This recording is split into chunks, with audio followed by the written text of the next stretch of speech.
Comment expatrier son savoir à 24 ans et avec 9 ans d'expérience? Salut les coteries. Parti du constat que l'artisanat français est reconnu à l'étranger, j'ai décidé de me lancer un défi. Partir travailler sur les routes en tant qu'artisan itinérant. Cette vidéo marque le point de départ de mon histoire que je vais vous raconter depuis cette chaîne YouTube. J'y partagerai avec vous mes échecs comme mes réussites. Le but étant de partager ma reconversion d'ouvrier sédentaire à artisan sans frontières. Est-ce que vous trouvez ça normal que l'on dise qu'un savoir-faire vaille de l'or alors qu'une majorité d'artisans travaillent 50 à 70 heures par semaine pour un SMIC horaire? Est-ce que vous aussi vous en avez marre de cette course folle à la productivité? Et n'aimeriez-vous pas prendre plus de temps pour vous faire plaisir sur vos ouvrages? Internet a ouvert beaucoup d'opportunités. Dorénavant, il n'y a plus besoin d'avoir une entreprise de plusieurs générations pour espérer avoir une notoriété et décrocher de beaux projets.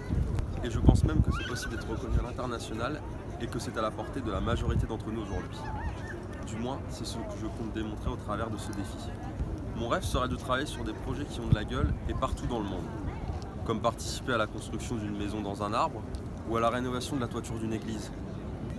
J'aimerais aussi me réorienter vers quelque chose de plus humain, m'immerger dans de nouvelles cultures, partir à la rencontre de professionnels d'autres horizons.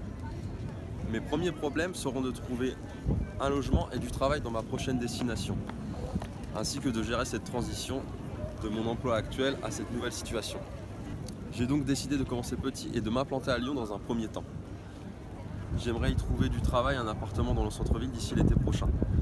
Ensuite, l'idée de partir sur les routes avec ma copine d'un projet à un autre. Pour ça, on a choisi une 4L comme moyen de transport avec une caravane tractée à l'arrière comme logement pour nos périodes de vadrouille. Si j'ai choisi la 4L, c'est parce que c'est un véhicule suffisamment adapté pour se déplacer et stocker le matériel pour mon activité. C'est aussi un véhicule qui demande peu d'outils pour le réparer et à la portée de tout autodidacte pour le rénover.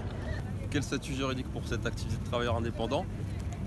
Comment décrocher des visas de travail? Ce sont également des sujets que j'aimerais couvrir sur cette chaîne.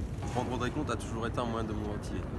Je vous donne donc rendez-vous chaque semaine sur cette chaîne pour donner des nouvelles de mon projet, pour qu'on puisse avancer ensemble dans cette transition d'ouvrier sédentaire à artisan sans frontières. Voilà, ceci était ma première vidéo face caméra. Il y a des pigeons qui font chier.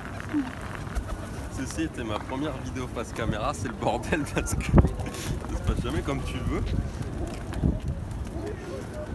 Je vous dis au revoir et à la semaine prochaine pour la prochaine vidéo. N'hésitez pas à me dire dans les commentaires ce que vous en pensez.